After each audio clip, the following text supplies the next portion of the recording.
Good morning, everybody. Burada. And it's toasty in here. Well, I have to be honest with you this morning.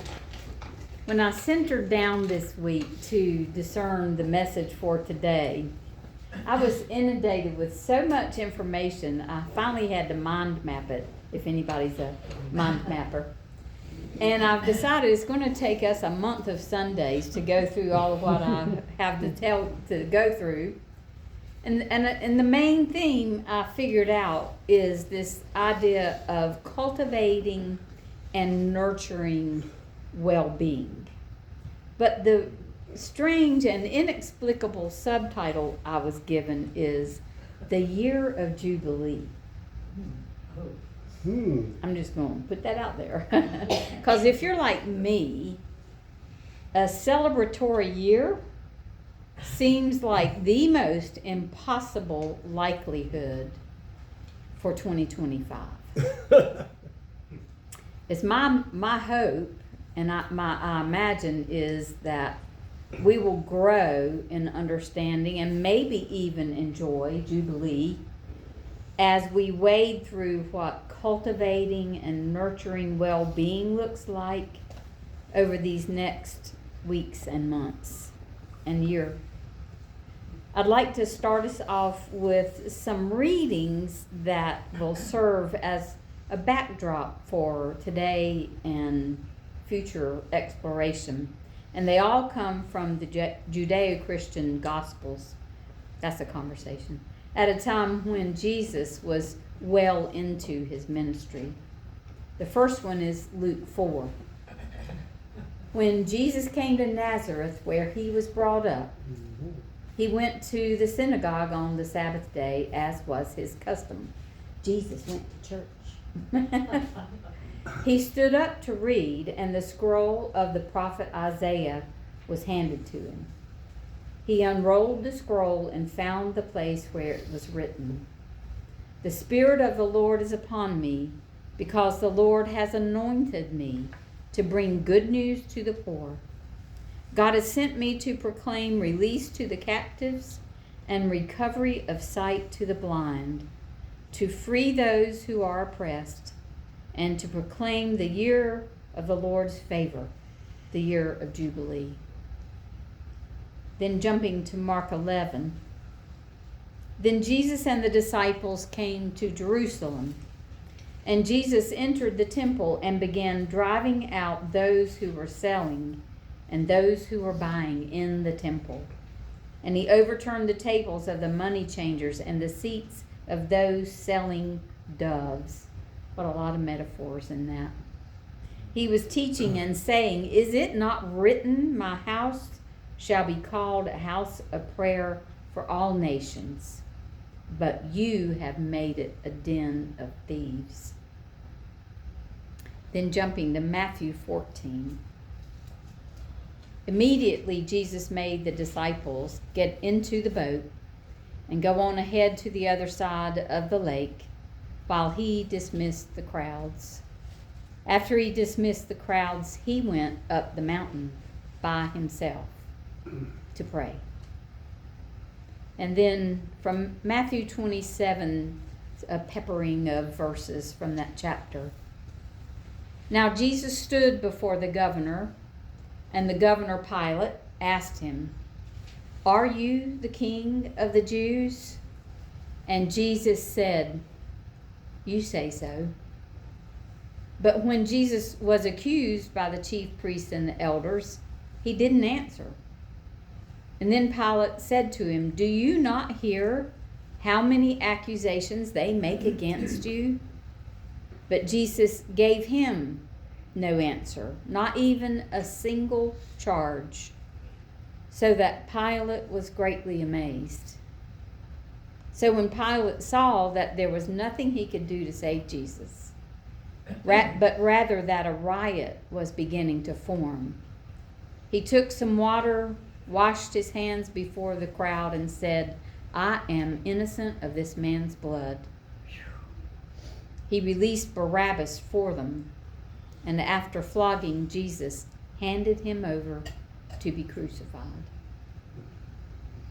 To me, these passages reveal to us some of the varied ways Jesus chose to respond to external events.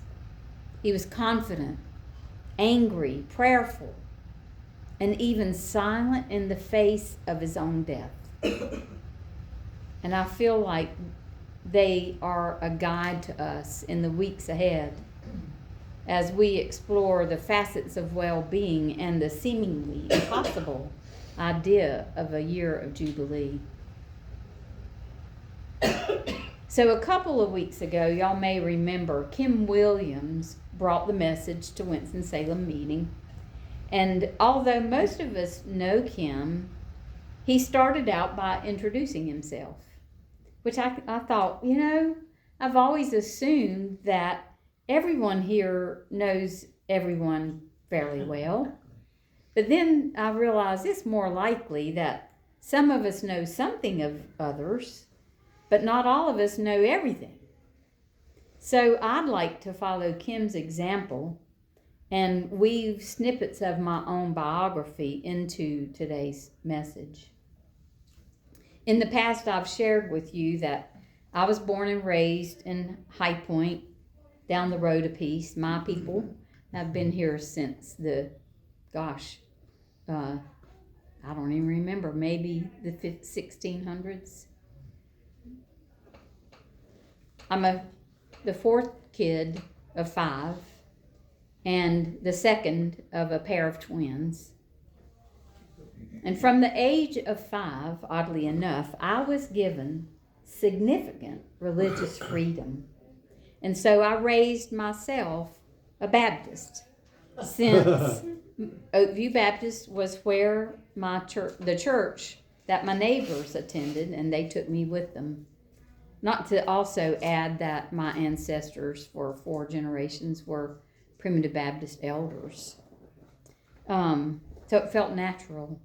I was baptized at Oakview and was an active member there until the 10th grade, at which time my best friend introduced me to a tall, handsome 16-year-old who was a member of her church youth group at Christ United Methodist in High Point.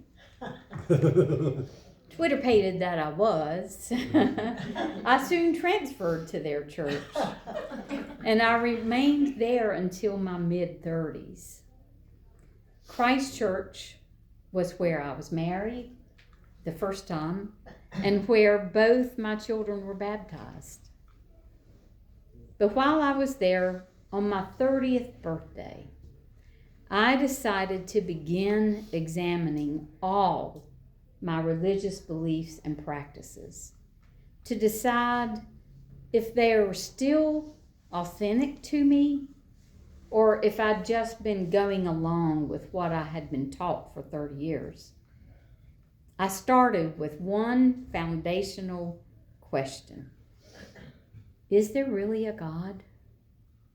And it took me a solid year to just wrestle that question down into the ground before I realized I can't really answer that. I hadn't been a chaplain yet, so I didn't know that God walks the halls of the hospitals at 3 a.m.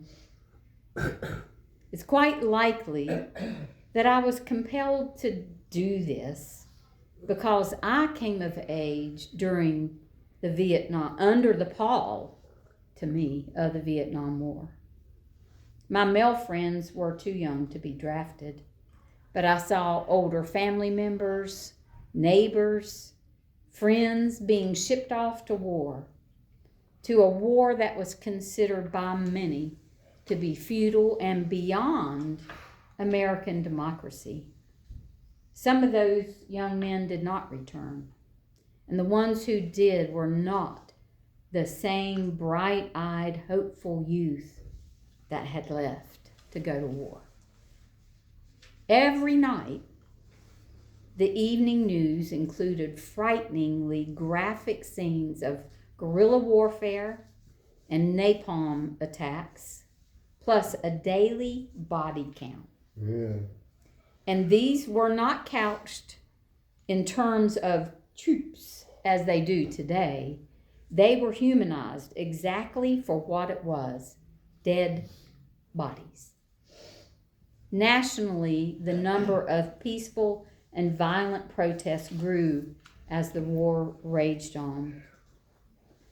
And as an aside, I discovered that Quakers began protesting American involvement in Southeast Asia shortly after the end of the Korean War in the late 1950s, which was 15 years before the Vietnam War started. And in 1960, when I was a toddler, over 100 Quakers came together and formed a ring around the Pentagon and stood there in silent protest. In 1970, after the war had been going for 5 years, it was expanded into Cambodia. And protest spiked significantly. This dove versus hawk, if y'all remember that, debate increasingly divided the nation. And 4 protesting students at Kent State University were shot and killed by the National Guard soldiers. And I've always thought those soldiers were probably very close to the age of the protesters. Simultaneously to the growing anti-war unrest, we had the civil rights movement, the war on poverty, the women's equal rights movement, and those were all gaining momentum and deepening the polarity in the U.S. From the time I was in diapers to the time I was a senior in high school, the radios blared songs of political resistance like Backlash Blues, Feel Like I'm Fixin' to Die, and Eve of Destruction. I remember singing along with them. Mm-hmm. And I also remember anti-war protesters shouting, peace at all costs, and subvert the dominant paradigm. Subvert the dominant paradigm. In simpler terms, that means think outside the box that was created by society's unquestioned, prevailing beliefs and practices. History is replete with those who have subverted their dominant paradigms, and thereby they have shifted the trajectory of humanity.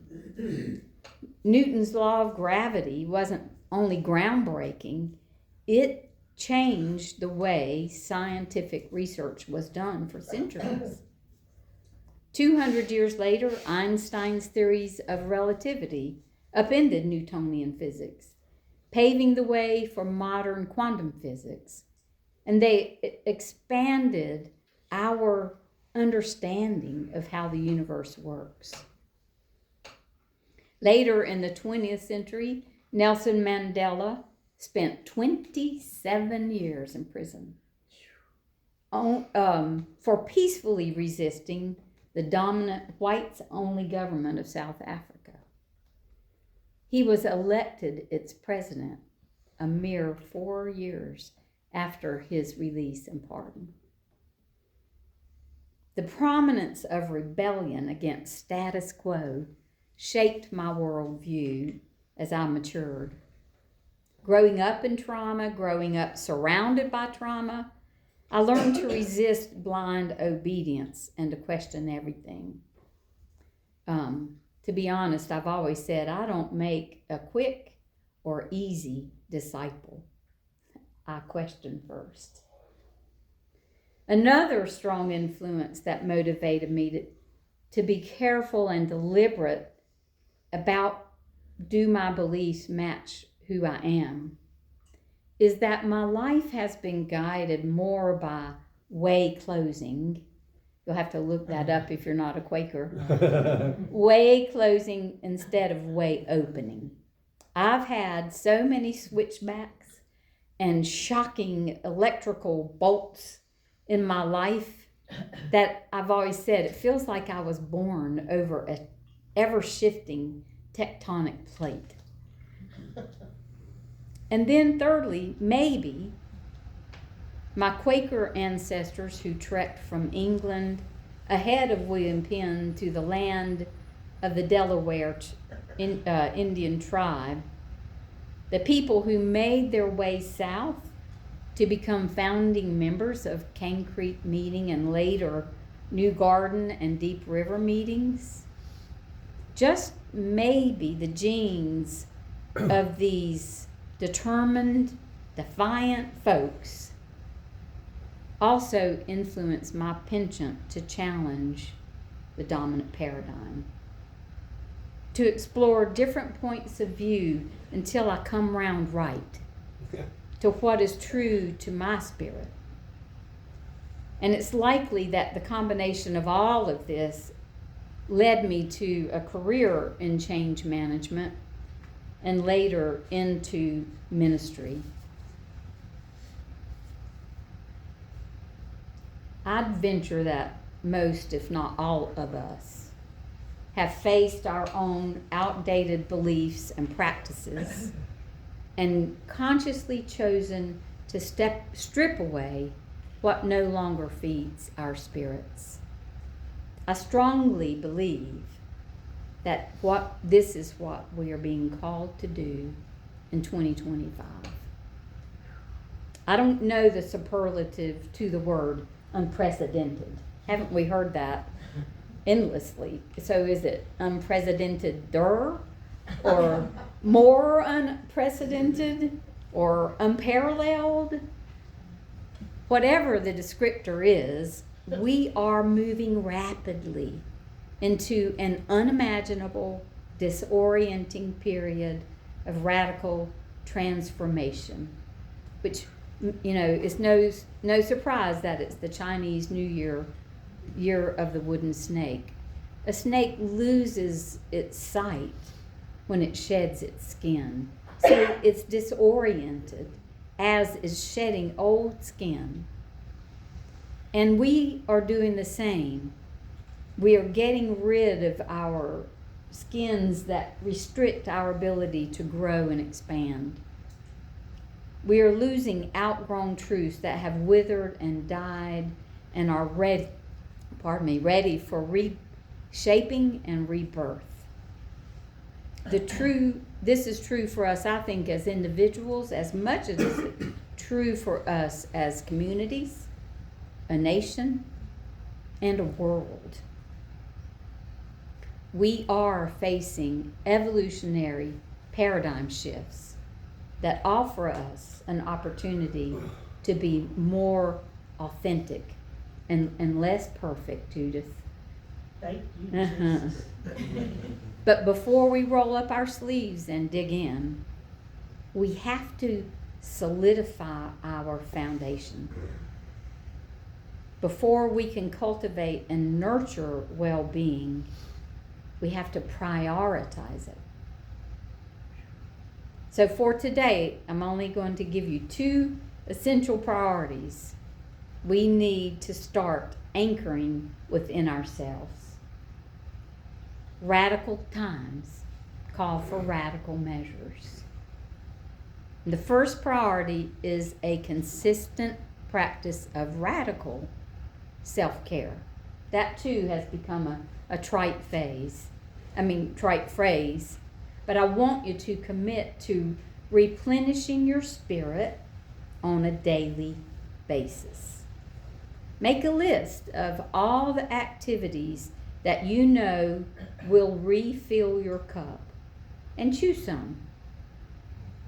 My great grandmother knew that prayer was what refilled her cup, and you knew that if she was sitting in the corner with her long apron pulled up over her head, she was praying, and you better leave her alone, because she'd be a much nicer person when she was done. For us, there are countless options. We have running water. She didn't. We can take long, slow, deep breaths at a stoplight. We can listen to gentle music or sit in the sunlight when it's out. Reading, dancing, praying, exercising in your chair, sleeping late, or maybe getting up early.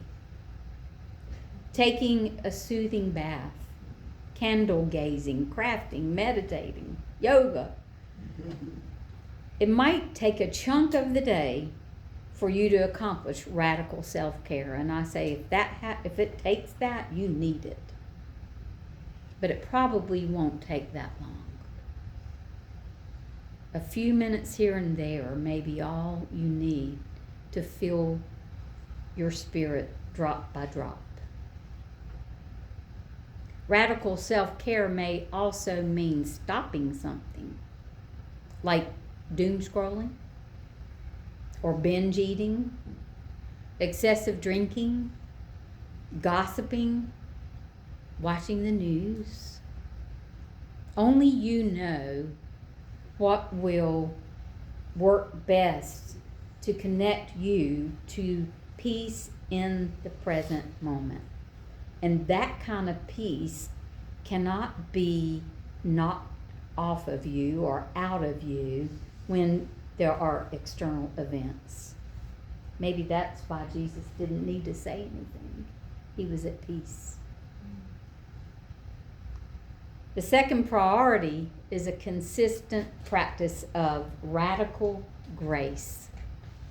From this moment on, we do not have the luxury of being impatient, impertinent, intolerant, petty, or anything else along those lines with ourselves and with the people to whom we are connected.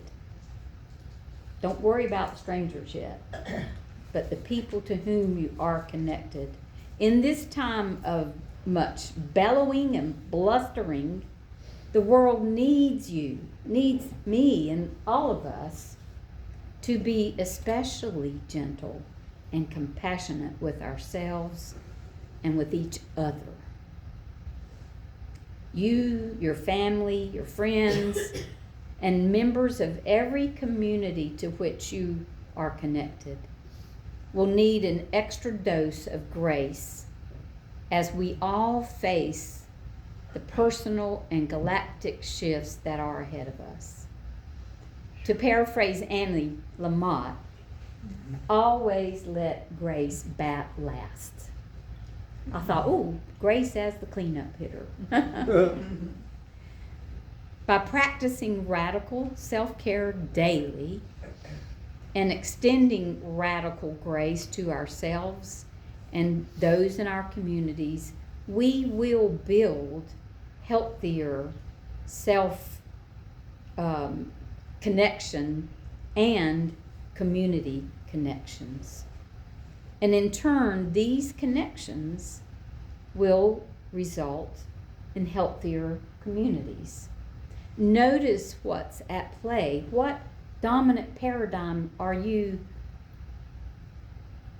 following that no longer serves you or your community? Healthy communities can join together to form networks that will lead positive change from the bottom up, when the dominant paradigm would dictate otherwise from the top down. The goal from the top down is divisiveness, if you're from England. The goal from the bottom up is community, connection. And lastly, if you are so inclined, take some time to reflect on how your own biography has shaped you into the person you are right now.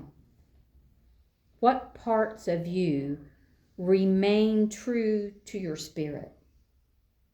And what parts have you adopted from others that no longer serve you and are ready to be shed? It may be disorienting and blinding to do so, but let them go. Imagine those who have gone before you. That great cloud of witnesses who exhibited courage in the face of dire calamity or death. despite their trembling voices and their shaking knees. The ones who chose joy as an act of resistance and peace as a seed for change. Call on the help of those long ago and not so long ago friends who risked life, limb, and livelihood so that we can gather here today in this very community to celebrate that of God within all of creation, with hope for this unimaginably positive future, a future called the year of Jubilee. And so it is. Amen.